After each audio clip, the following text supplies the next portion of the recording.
صباح الخير عليكم. شيشيلة ديما معكم في وصفاتها السريعه وسورتو صحيه. اليوم غادي ندير واحد لا كونفيتور بالليمون وشويه ديال ماندارين. كنخلي الاختيار للناس اللي بغاو يديروا ماندارين يديروه، اللي بغاو يديروا الليمون يديروه. راه النتيجه هي هذه، كيجي زعما غزال، كيجي هائل. الوغ خديت جوج ليمونات، قشرتهم قطعتهم دي رونديل كيف شفتوا. لا ماندارين لا ميم شوز، قشرتهم وقطعتهم دي رونديل هكذا دايرين. ودوك القشور ديالهم خديتهم وحيدت لهم ديك لابو، ديك القشره ديالتها البيضاء باش ما يجيش شمر. هي نقصتها مزيان، كتجي بحال هاد بحال هكا.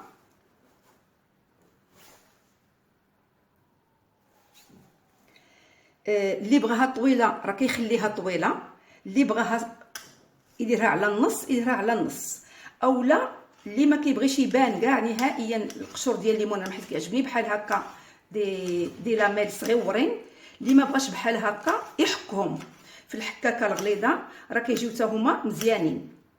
فوالا كديرهم بحال هكذا، نضيفهم لهنايا. الو في الليمون عندي 500 غرام ديال الليمون، ودرت انا 100 غرام ديال السكر، واللي كيبغي الحلاوه يمشي حتى ل 250. هذه يعني لا كونفيتور اللي كنديروها في الثلاجه في ظرف اسبوع 10 ايام على الاكثريه تكال، ومن بعد ملي كيتشال واحد الكونفيتور اخرى كيديروها عاوتاني بطريقه اخرى.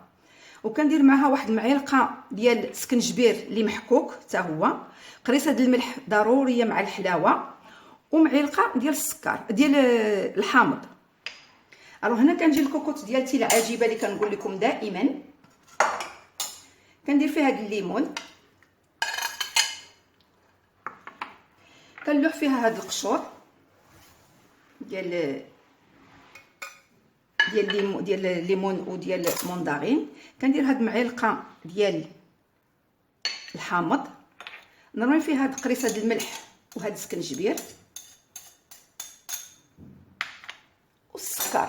انا كندير السكر بني، غير تقادالي اليوم هو من الاحسن، وملي ما عندوش ديك الساعه يدير هاد كيف درت انا اليوم، هاد السكر العادي. راه كنجيو هنايا كنخلطوا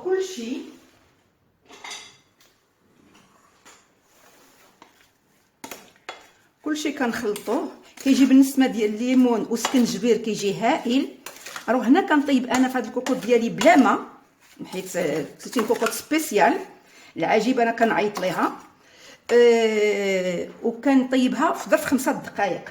راه اللي عندها الكوكوط الاخرى العاديه تاخذ الليمون وترقدو اما 4 السوايع قبل بالسكر اللي عطيتكم، والليمون هكذا هو راه كيطلق الماء، اولا ليله كامله. وباش ملي كطيبوه تحاولوا طيبوه بلا ماء، طيبوه غير بداك لو جو، زعما العصير ديال داك الماء ديال الليمون، باش كتجي النكهه وكيجي لذيذ بزاف بزاف عاد. ومن بعد الطياب نرجع معكم. راه هانتوما كيف كتشوفوا داك نص كيلو ديال الليمون اللي درنا د لا كونفيتور، خرجت لنا هاد القرعه وهاد لو بول هذا. هانتوما كتشوفوها هائله، راه واحد الريحه هائله بزاف عاد، سورتو عطيه ديك الريحه ديال السكنجبير. وتاكلوها في الفطور في الكوتي، راها معتبره. وكنتمناها تعجبكم وتشاركوني في اللايكات ديالكم والتعليقات ديالكم ولي زابونمون ديالكم، وشكرا.